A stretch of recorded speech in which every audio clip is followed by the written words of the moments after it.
This is the Texas Land Guys podcast, hosted by brothers Tim Dosch and Tom Dosch. With their partners David Marshall and Trip Rich, they have built DMRE, the leading land brokerage in Texas. With decades of experience brokering deals between landowners and real estate developers, they take you inside the deals that move the market.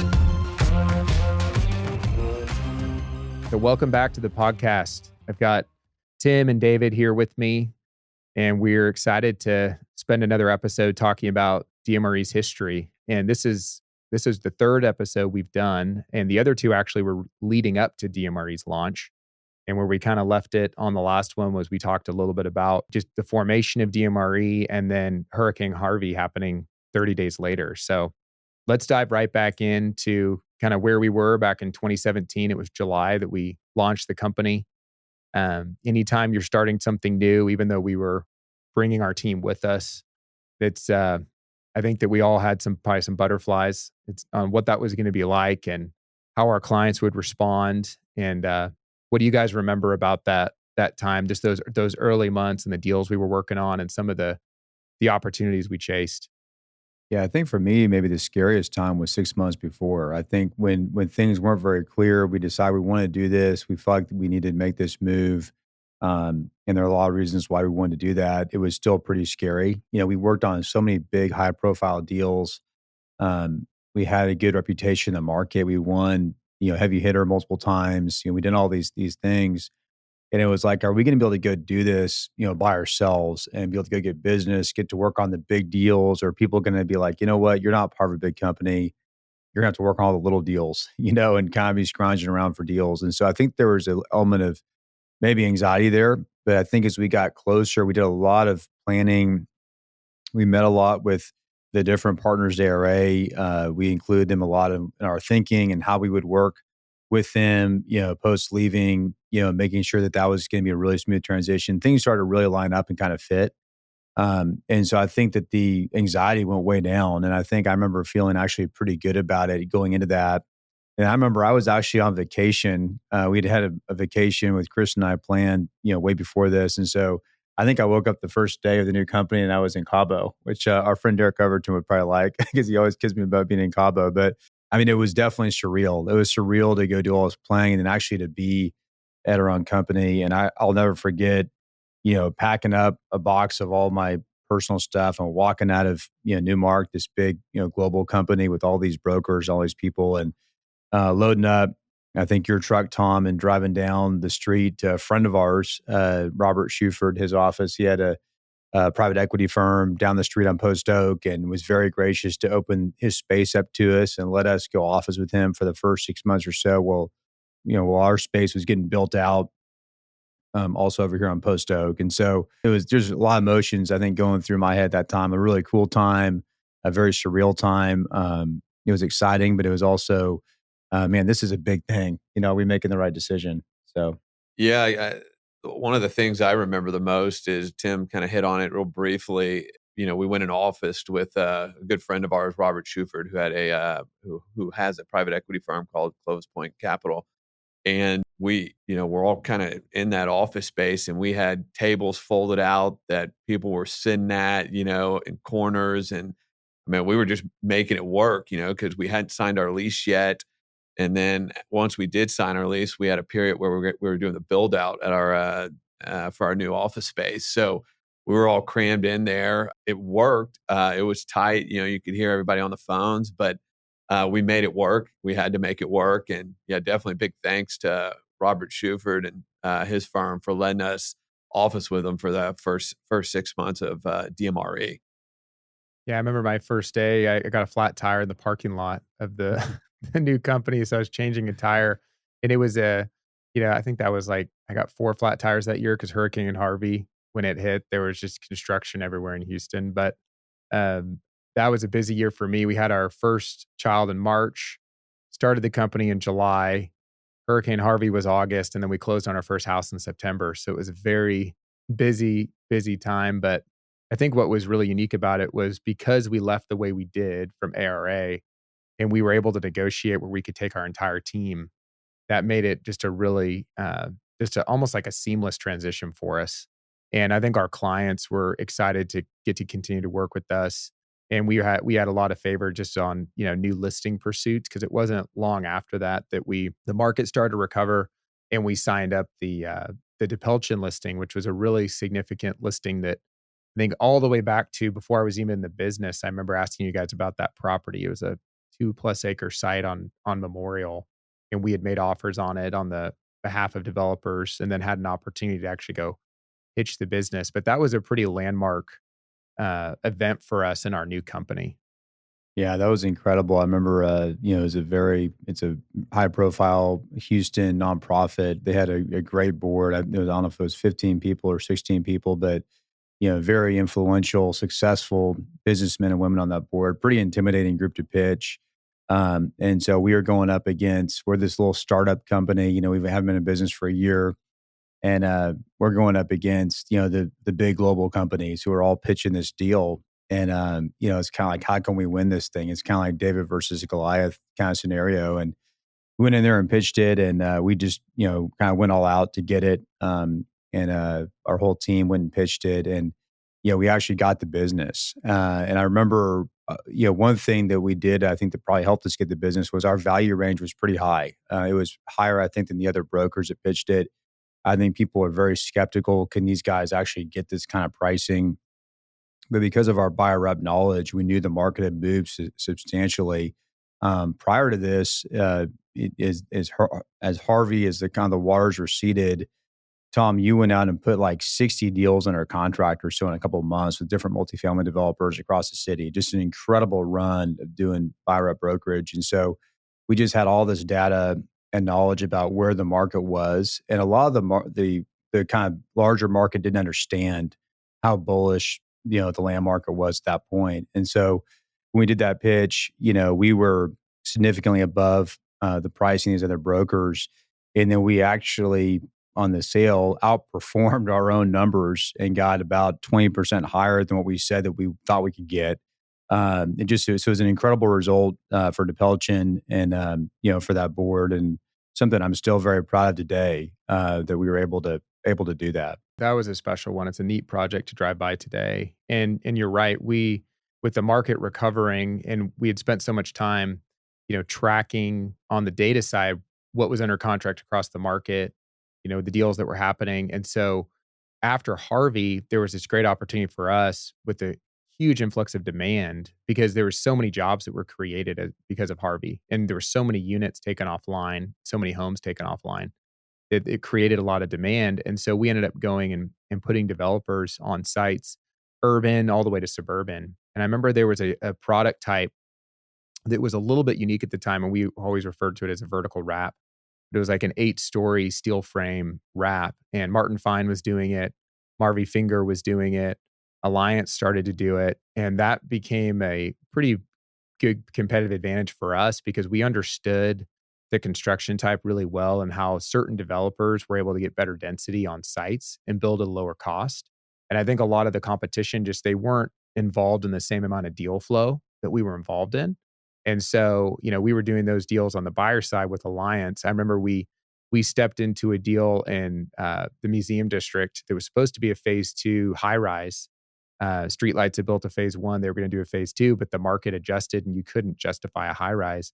And Alliance came with this new product type that I don't know where they had really built it yet in Houston, but they were able to get a kind of a mid-rise fit on this 2 acres and still pay a very aggressive price because of the construction type they used. And that was a neat project to be a part of. So they're on 59 in the museum district area. And then we did something similar in the Heights with Alliance on Shepherd. There was an old tortilla factory that had closed down, and I think they had some issues in the past, and so they had to close down. And Alliance was able to fit, same thing, like an 8-story building on this really narrow 2-acre tract in the Heights. And we already had seen the Heights go from a place where, there's very little development to now you have 8-story buildings getting built.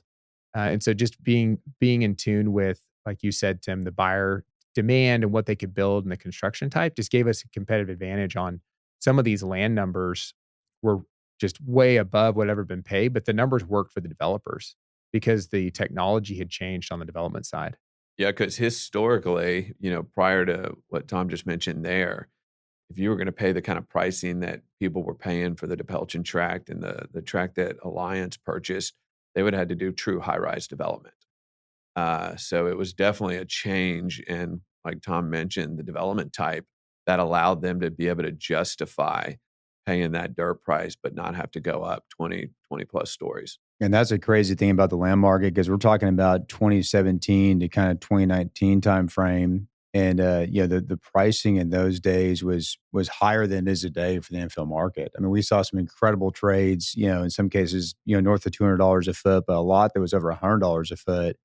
And, we really haven't seen that since 2022, when the market started to downturn again with rates going higher. And we'll talk about that later. But I think there's always this perception of land just keeps going up in value. And, these core infill sites that are in great submarkets, that there's just this constant appreciation. And it's interesting to think about, markets like Midtown and, some of these different markets that were super hot and had some big comps, big values that were paid.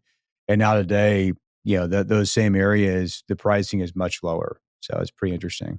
And so it was around the same time that we started DMRE, we actually started our own nonprofit, 100 Times Harvest. And that was in 2018. So I think it was about a year later. And, we'd worked on the brokerage side representing a lot of nonprofits. I remember when I first started, you guys were working with the YMCA, representing them on some land. We represented Star of Hope and sold some land for them to help them with their new campus. Of course, we represented DePelchin, and we were doing a lot of just traveling with different mission organizations and supporting a lot of different nonprofits. Tim, you referenced the trip to India where you met David Wiley, and that started the whole ARA connection. That was through Second Baptist when you were at Second Baptist, and I was doing a lot of traveling in the Middle East around the time that we were at Newmark. And so we started this nonprofit. The three of us had gone through the master's program, which was really talking about going from living a life of success to significance. And we had seen success in business, talked about some of the hard times, but we had seen success and we wanted to do more and be a part of something bigger together. And so I think all of us around the same time said, why don't we start this nonprofit? It'll be an opportunity for us to all, the three of us come together with different mission organizations that we're passionate about, different causes where we want to see real change locally and abroad. And then let's try to just open that up to a bigger network and see if others want to be a part of that and exposing them to some of these stories and things that we got to be involved with. And so that also has been running now since 2018. My dad, Tim and my dad, Jim Dosch, runs that for us and interacts with the organizations. And I think for the three of us, that's been, something that in addition to our business, it's been pretty special to get to be involved with. Yeah, that's a good point. I think pretty quickly, we were in that survival time frame back in the Great Recession. I remember David and I were making money was a big deal because we were trying to survive. But when you get into these boom cycles and all these deals are hitting and you're starting to make a lot of money, very quickly you realize this isn't what it's all about. It's not about making money. It's not about success. You get these titles, heavy hitter, top land broker, whatever these titles are. And it's great. I mean, it's fun. It's nice to get that kind of recognition, but you realize pretty quickly, like, this isn't what it's all about. I don't want my legacy to be that I was some successful business person or some top broker, or I made, X amount of dollars. I want it to be about helping people. And we've got to do that, through 100X Harvest in so many ways, humanitarian needs, feeding people, disaster relief, Bible translation, just all these different things that we've done, helping with human trafficking. The list kind of goes on and on. It's been pretty fun because getting to meet different organizations. We've actually had some organizations office with us, through the years and get to be a part of kind of our day-to-day life and, getting a window into what their day looks like, which is very different from ours. Their goals are very different from ours. That's been really impactful and very meaningful, and I think it's helped us stay a little bit grounded. We're in some kind of boom market and all these deals are closing and the money's coming in. You're seeing someone that their whole day is not about how much money they're making. Their day is about who are they helping today? How are they advancing, some goals that are going to make an impact in people's lives? And they're not really worried about how much they make. Maybe they're sacrificing that for a greater purpose. And it's just a really good reminder. And it's been awesome.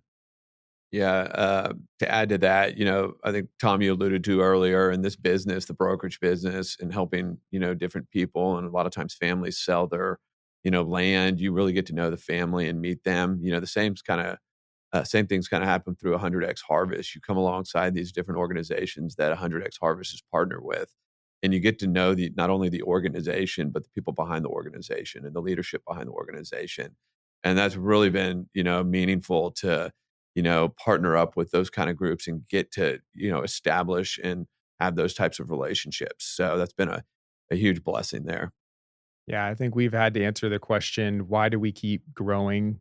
And that's an interesting question because we've always, I think, had this desire to grow beyond Houston into multiple markets. And we've done that, and grow the team, figure out ways to collaborate more. And I think, one of the reasons is it always starts with providing for our families, but also providing an opportunity for others to come and work at DMRE, providing a place where they can thrive and they can provide for their families. And then there's this other reason, which is, can we accomplish both of those, and then can we give back above and beyond that, and looking at, are there opportunities to be successful, and then just push a lot of that excess out to others first, keeping that for ourselves. And so it's neat that we share that mindset, the three of us. And we, like you said, Tim, there's been so many different organizations we've gotten to be a part of, and it always makes it fun when we represent a nonprofit or a church, or a school on the brokerage side, because I think that, we really care about, all of our clients that we represent. But when there's that kind of cause involved as well, it kind of makes it that much more special. That's right. Yeah, you're getting to help an organization that's going to continue to help other people. So our success as brokers is in a way giving back. I remember when we worked with Star of Hope, one of the board members said, whenever you see a homeless person on the street, and you want to help them, realize that what you're doing, helping us, has had a huge impact on that person's life. Even if you aren't able to directly help them. And that's just an amazing thing when you get the opportunity to use your day job and what you're skilled at to really help other people at a much bigger level. So that's been really special. And then, as we talk about this, one thing that I'm amazed of thinking back, because I probably don't spend enough time thinking back, about just the number of deals we were involved in, the number of deals we did.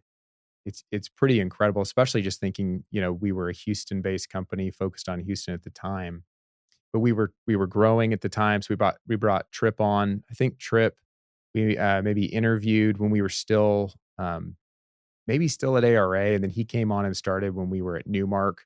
And so he was with us when we launched DMRE. And so, we had this larger team. I think when we launched DMRE, there were 7 of us at that point, and we wanted to grow it further. So we brought on Kenneth Dana in 2018 when he graduated from Texas A&M. And we realized, and I think it was a conversation, Tim, that maybe you and I had, that we needed to try to divide and focus a little bit more. And so we created at that point kind of a buyer rep team and then like a listings team. And so Trip and Kenneth and I really focused on buyer rep. And we really, we had goals around, the clients we were working with and the deals we were going to go do and the markets we would research and the opportunities we would find. And then you and David and Becky were really focused on, this huge listing engine, all these listings that you guys were getting and selling. And there's so much work that goes into both sides of the business, but for sure on listings, because our average listing, when we're getting a good quality kind of, ready to sell developer listing, we're going to get 10 to 20 plus offers on that listing. And so there's just a lot of work that goes into that. But I don't know if you remember that conversation we had, but that was a key point in just the formation of our company that allowed us to scale and do the type of volume that you're talking about, because I didn't do the 60 deals by myself. That was really a team effort and a lot of process and strategy that we put together. Yeah, that kind of speaks to 2 things. One of them is the way we've grown organically. So Tripp was an analyst when we started DMRE. We'd hired him, like you said, when we were right at the beginning of our time at Newmark, and then he came with us to DMRE. But then a couple of years later, he was launching the Central Texas office and becoming a principal. Really, in just a couple of years, it was pretty incredible. But a lot of that was his success working with you and cutting his teeth on all these deals in Houston from 2017 to 2020. We had that big run. So I think that's one point. And then the second point, like you said, is scaling and building teams. And we've always believed in the teamwork aspect of our business, and then building teams and trying to figure out how can you orient people to work together and focus them in a certain direction to be successful. And dividing up into a dedicated listing team and a buy rep team allowed us to hire a lot of people in those teams. And that was really the beginning of starting to look outside of Houston. And I think we've gone through a lot of conversations about that, through the years, and we've had different goals around that. At one point, we wanted to be in, 9 markets or 10 markets across the country. I think since then we've realized it may not be a very good idea, but being entrepreneurial, you go through a lot of planning and thinking and strategizing and kind of dreaming and running through ideas, and a lot of it is sometimes trial and error, what works and what doesn't work. And we had clients pushing us, some major developers across the country, come to Carolinas, come to Denver, come to these different markets and help us. And we have done that, through the years and had success. But ultimately, we've decided to really focus on Texas just because we believe in the long-term opportunity in Texas and the ability to create, really strong teams where there's a consistent culture and strong leadership so that those can be ongoing, successful teams. And to add to that, Tom, this is something you're extremely good at, and it's allowed us to, have the success we've had at DMRE. It's creating processes and which makes stuff more efficient, and being able to do that, amongst our different offices and amongst the different teams within the offices. Big helps obviously are the technology, but creating those processes that create and allow things to be more efficient has been a huge help, throughout DMRE in the different offices. Well, I think that mentality that you said, David, in the kind of the GFC episode, that we're not going to fail. We're going to do whatever it takes to be successful. We're going to work really hard. And there's always been an entrepreneurial spirit that let's try things and let's just always improve them. And so that's what I'm always telling new hires and people that work with us is, don't complain about it, or don't just assume, that's the way it is. Bring ideas and bring change. And our processes have changed so much from early on, and we've improved them so much, but there's a long way to go. And I think we always see that as that change brings opportunity, that change of continually growing. And a good example of that is when we started DMRE, our 5-year goal was we wanted to have offices in Central Texas, so probably in Austin is what we thought, and then in the DFW market.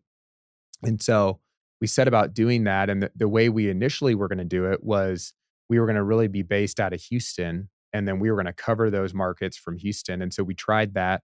And I remember driving to San Antonio and driving to Austin and driving to DFW and meeting with different clients in the markets and touring sites. And it was a lot of time in the car with Tripp, which was a lot of fun doing that together. But it didn't really work. I mean, in Houston, we were so ingrained, boots on the ground. We knew the market so well, but we also had such good relationships, not just on the buyer side, but on the landowner side, that we just were not finding that success doing it remotely. And so that's when we started to just evolve that process. And when we started to look outside of our current team, and we hired Trey up in Dallas in 2019. And it was kind of late summer 2019. He was over at Marcus and Millichap at the time doing investment sales. We brought him in to really lead our efforts. And he was in Fort Worth at that time. So he was in Fort Worth. And then the plan was Tripp and Ryan Parker, who we had also really just hired. I think maybe back in 2018 is when we hired Ryan, or early 2019. His plan was to move out to Austin with Tripp. And that was the plan. And we'll talk about how COVID impacted all of that. But I think we've learned so much on the process side about you have to try things a lot of times to see if they're going to work. And some of what we've done is tried has worked really well, and some of it hasn't. Yeah, I think part of being an entrepreneur is always innovating, always trying, and knowing you're going to fail a lot, and having the failures, not being afraid of those things, but having, going back to the drawing board and saying, all right, this didn't work. Why did it not work? How can we do it better next time? And so almost everything we do is being changed, every year, maybe even every couple of months. And, that's where you actually get really good is when you keep changing, you keep trying new things. You learn from your failures. You're open and honest about your failures. Sometimes it's hard to do, I think in the past, maybe it's been frustrating for some people because it's like we're going one direction and then we realize that's not the right way to go. Let's go this direction, and it might look kind of crazy, but that's where like the incredible success and opportunity comes from, is that willingness to go those different directions and try those things, and then to recognize when it's the right direction or when it's not the right direction, and then course correct, and go a different direction. And I think that's where I appreciate the partnership. And you can talk a lot about, the different skill sets that we bring. We're all very different and we all have unique gifts and skills that I think over time, as we've worked together, have really benefited us in kind of guiding the ways that we go, and the different opportunities that we've chosen to approach and the way we've done it. I think working as a team has really helped us a lot. Yeah, one thing I remember talking about just processes and the way things are done is I'm naturally just resistant to change, and I remember having a conversation with my brother probably 10 years ago and made the comment, "Well, that's just the way things are." And his response was that, "Well, that doesn't make it right, and that doesn't make it the best way." And so I appreciate that comment, and it stuck with me since he told me that, and it challenges me daily to, hey, we need to be constantly changing, looking for better ways to improve things. Something that's really stuck with me since he shared that with me or said that to me. Yeah, I think one benefit is we've learned probably on both sides is each of us having a voice in the partnership and saying what is important to us. And also each of us many times being willing to yield to the other partners and say, you know what, I see it this way, or if it was up to me, I would just go 100% this way, but I'm going to compromise and work within the partnership. And I think there's been a lot of protection in that for all of us. We've all, at times been able to contribute things that even in the moment may not have looked like it was the best thing, but it worked out really well because we did it together as a team and as a partnership. And so I think there's been a lot of value in that. Yeah, we've spent a lot of time, we do a lot of personality assessments when we hire people. We've done a lot of those, the three of us. And I think we really score pretty much completely different on a lot of those different assessments and strengths. And I think our ability to work together, we've always made decisions really more by consensus at the end of the day. And we've had a lot of alignment, which has been big. If we don't have alignment and we can't get to that point you're talking about, Tim, then we've always just said, okay, we're not just gonna push through. It's really important for all of us. When we started the company, we all funded the bank account. When we said we're Yeah. putting our money and our careers on the line. And then, we've always had a little bit different way of running a business from a brokerage standpoint. Like we've always said, we're going to pay analyst salaries. We're not just going to tell them, here's your split with the house. Like we're going to put skin in the game for these young guys and girls that start with us. But that took a lot of risk for us to do that. And so we have so much of our own personal, time and energy and resources invested. I think we only can do that because we have so much trust in each other as partners. And I think we've learned a lot about how, God protected us in making the three of us partners, but also how you can be in partnerships that aren't good partnerships too. And so just how fortunate we are Mhm. that we're in the partnership that we are, because we've been through a lot of change just since we started DMRE, and even before that. And then, it was another reason why when we made Trip a partner, we were able to really think through that because we had been partners for so long. No, that's a great point. So, as we started to approach COVID in 2020, I know for me personally, I was not really aware of how big of a deal COVID was going to be. I actually there was 10 of us that I took to Israel on a trip at the beginning of 2020. It was in January, and it's hard to believe. So we were in Israel in January, and 2 months later, we basically closed the office down for. Ended up not being very long, but the city and the world just kind of came to a complete halt. And so, really, there weren't a whole lot of warning signs for me that things were going to drastically change, but they really drastically changed as we headed into COVID. I think the position we were in going into COVID, we felt really good about, but I think the position we ended up in on the backside of COVID, showed that we had a lot of areas to improve. No, that's right. We are a very new company. We were, I guess, 3 years into the business, maybe 2.5 years as a company, and we were really riding high off an incredible market. We had a lot of deals under contract. We had a really big pipeline, and then, like you said, when COVID hit, it was a very unique downturn because typically downturns they kind of take a little while to hit. there's all this like kind of hope, going into it, like maybe it's not going to be that bad. Maybe it's going to come back. Maybe it's going to be a short downturn. And, with COVID, it was so devastating so quick, with not only, the business shutting down, but we literally weren't even together for a while. Everybody was in their own home. Nobody was officing together. You weren't meeting with clients. You couldn't get a hold of clients. It was kind of unknown, like how bad is this virus? How many people is it going to kill? How much is it going to shut things down? And how long is that going to be? Travel was shut down for a while. Everything was really difficult. So that big pipeline of deals just started falling out. A lot of our deals fell out or they got extended. And it was like, man, we have this huge overhead. We have all these people. We have this office space.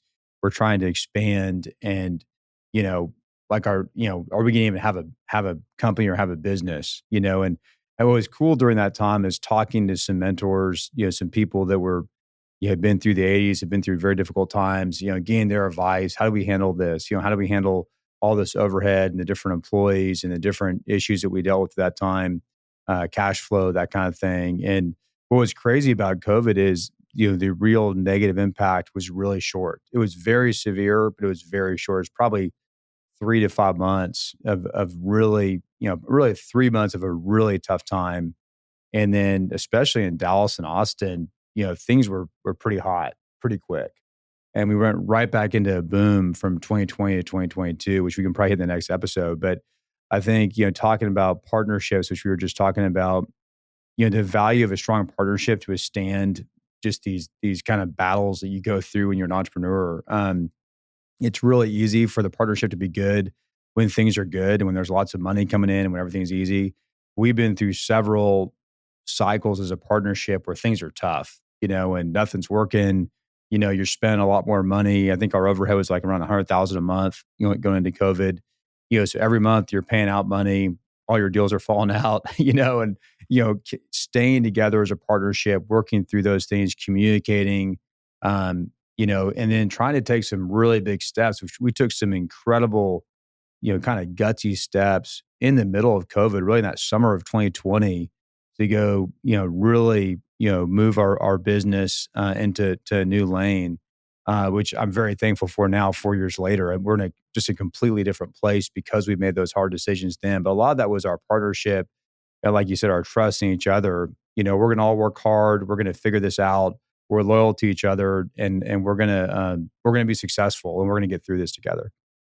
Yeah, I think the huge thing about the COVID thing, like, most downturns, things just slow down. COVID things shut down, which was scary, because even during downturns, like you still come into the office, you're still working on stuff. You're still, trying to push stuff forward, just at a lot slower pace. COVID had just shut down. It was like nobody even really wanted to talk about deals or anything right now. There was a bigger issue out there, like Tim mentioned, people were dying. We didn't know what was at the other end. Nobody knew what was at the other end of this COVID virus.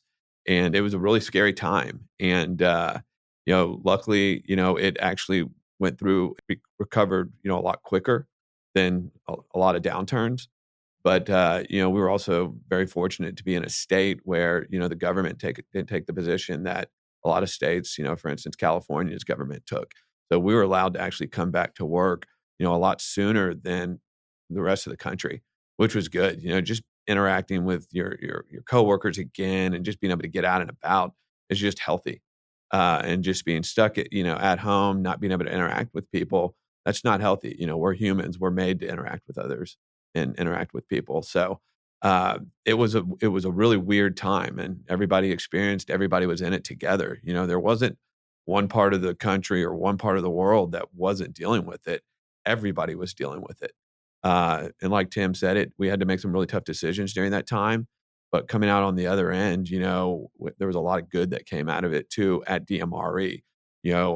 Tripp, our partner in Austin, him and Ryan moved Austin to really get the Austin office going. Tom, ended up moving to Dallas to kind of really help jumpstart the Dallas office. And so through that, we had these offices that, have grown drastically since COVID. And then we had to rebuild Houston because we had all of our firepower on the buyer upside, which was we had this incredible team with Tom and Tripp and Ryan and and all these and Kenneth, these guys, doing a lot of deals in Houston on buyer upside, and they all left, and so we had to rebuild Houston, and bring that back from a buyer up standpoint and continue on with listings. So it was an incredible opportunity to rebuild and to go put a lot more investment in. We actually hired a lot of people. I remember in that summer of 2020, we made some really critical hires. And Derek Graber we hired at that time. I think Sam Vituli. So we hired some very key people, and it wasn't an easy time to hire people because it's like we're going to go spend more money and bring people on. When we're not really sure our deal is going to close, how many are going to close. It's always easy to armchair quarterback when you're on the other end of a recession. And if we could have known, hey, in 2021, we're going to have a banner year, or 2022 is going to be a banner year, those would have been easy decisions. But sitting back in July and August of 2020, it was just so brutal. It was like, are we crazy to go spend this money? We're ever going to see it back again? Do we really need people? But I think we've seen time and time again that investing in the worst times and getting stronger as a team and as a company in the worst times allows you to just have an incredible run when things come back and things are good. Yeah, I think we started COVID with 14 people on the team. And, when oil did go negative in April of 2020, and it was about negative $30 a barrel there for a few minutes. Pretty much what that did to our pipeline in Houston was if it didn't kill the deals, it pushed them all out. And COVID at the same time, nobody was doing anything. And so that was a pretty scary time because a lot of our 14 people were on salary, and so we had a lot of fixed overhead. And then we were just looking at a pipeline that just didn't really exist. And our footprint in Dallas and Austin was so new that we didn't really have a big pipeline built. And it was the deals that were, kind of the new deals that just stopped. If you already had a lot invested in a deal, maybe you were going to continue to work that. But a lot of the deals we've been working on since we had just started, it just didn't really go anywhere in those new markets. But it just like with, had ARA not sold, maybe we wouldn't have left and started DMRE. Had COVID not happened, I don't know that I would have moved with my family to Dallas because that was never really the plan.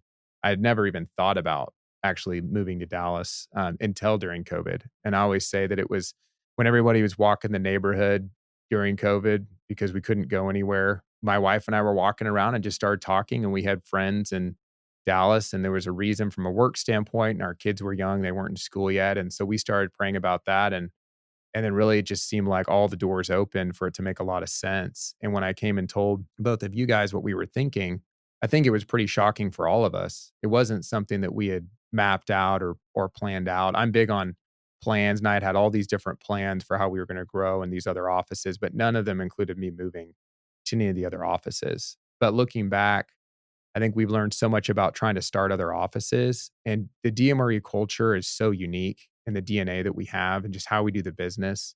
And I think that trying to do that without, or trying to do that not organically with leaders from Houston, I think the success of our Austin and Dallas offices would just be different than it is. But being able to go and join Trey up here in Dallas and being able to be much more of a team, hired in 2020, right at the beginning of the year, he also moved up to Dallas. So we actually have more of a team when we all moved up to Dallas kind of in 21. And at the same time, and this speaks to investing in a downturn, we actually found a software developer and we started spending money on what became the Factor, which is our proprietary data software. We just realized, we had a lot of growing we wanted to do, and we were going to have a lot of data needs being across the state of Texas, and we wanted our deliverables just be way and above anything that our competition was doing, and we also knew we needed to stay as ahead as we could because the industry was going to change, and so we started spending real significant money in late 2020. It was, I think, October 2020 that we hired the software developer to start building out what became the first version of the Factor. So a lot came out of that, just that time in COVID. Even though it was so short, I think we made a lot of adjustments and we had a lot of good mentorship. Like you said, Tim, I remember calls with different guys that were willing to take the time to brainstorm with us, pray with us, and talk through what we were going through. Yeah, and just thinking about the investment in downturn, we spent millions of dollars, not just on technology, but hiring people. We went from, like you said, around 14 people to around 40 people by sometime in 2021. So just massive growth as we built out each of those offices and hired really quality people, and then invested in the corporate side and the infrastructure with technology. I mean, some very substantial investments, but we believe in this business. We believe in DMRE and the way we've set it up and the culture that we have, and we're willing to put our money behind it. And I think had we been too conservative and held back and said, "Hey, let's just keep the money in our pocket, keep it in the bank. Let's not hire anybody right now. Let's not take that risk," we wouldn't have had the success that we had, coming out of that and taking advantage of that opportunity. Yeah, and that was around the time that we came up with Humble, Hungry, Smart, which we didn't create the term. It's we've been inspired by a lot of Patrick Lencioni's work in the Table Group and different books that he's written, and specifically the book The Ideal Team Player. And we had just realized that for the three of us, the value of our partnership, and then the value of working together as teams, that we had just seen that over time. We wanted a way where we could scale as teams, and we realized that the importance of every person we would hire. And we've done the best job we can, and there's been times when we haven't found someone that was exactly humble, hungry, smart, but we're always looking for team members that are humble, hungry, smart. And if you can be humble, you can be hungry, and you can be smart relationally, that's the type of team member that you want to work with. And I think we've learned a lot about just how to build teams and how hard it is. I mean, I think a lot of times the people side of the business, it's the most enjoyable, and it can be the hardest side of the business because not everyone's going to see things the way that you do. And we're always looking at things from a very long-term mindset. We're trying to build long-term sustainable success. A lot of that comes because of what we've been through, what you guys went through at the GFC. A lot of people are thinking more short-term. And so sometimes that can collide. No, it definitely does. When we believe that we're better together and that there's a lot bigger opportunity when we work together, and there's always going to be people, especially in our business, who are attracted to, I want to just do it all myself, and I think I can beat the team by myself, which never really works. I mean, and we know that. I mean, I think we're all really strong producers and have been very successful, but there's a reason why we've chosen to partner together and to basically give up a lot of what we personally produce to each other and to our team, because we believe that we're way stronger as a team and together. And not like you said, it's not just about being successful for a year or two or in a good market cycle doing a lot of deals, but going through multiple downturns together, going through different life cycles of, you have little kids, maybe someone's getting married, or the different hurdles that we go through personally, health issues that have happened, and being there for each other and working through those things together, and just always being back and being strong together has been really, really incredible. I think that's why we've been so resilient as a company. And each time we go through a downturn, we come back and we take another big step as a company to a new level of success and impact and market share. And that all dates back, kind of the whole team atmosphere and team environment, back to essentially day one when you asked me to come join you on the land side. Yeah. At that point there was only two of us. It was a small team, but we saw the huge benefit of working together with somebody versus working, solo by yourself. Yeah, there's always a risk. I'm going to take the pie and I'm going to cut it in half. I'm going to give half of it to this other guy, and is he going to reciprocate, and is it going to be a good deal for me? And I think when you don't worry too much about, is that always going to be fair every single day or every single year, but you just go both work really hard and give 100%, over the long period of time, everybody really benefits. We've seen that not just with us, but with the other leaders in our company and the other folks who've worked with us. Well, this is good, guys. I think that's probably a good place to pause for this episode, and we'll pick it back up. We'd like to have Trip join. He's out in Austin, so we'll try to get him in the studio here with me in Dallas, so that the four of us can talk about kind of post-COVID, Trip joining the partnership, and just what it's been like these last several years, the success we've seen now across the state, and the fun we're having working together. And then also, we launched our investment company as well in 2021. So just more exciting things ahead to discuss. Yeah, absolutely. Look forward to it. Thanks, guys. All right. Thank you for listening to our podcast today. If you have questions about land you own in Texas, send us an email at texaslandguys@dmre.com and follow us on LinkedIn to stay updated.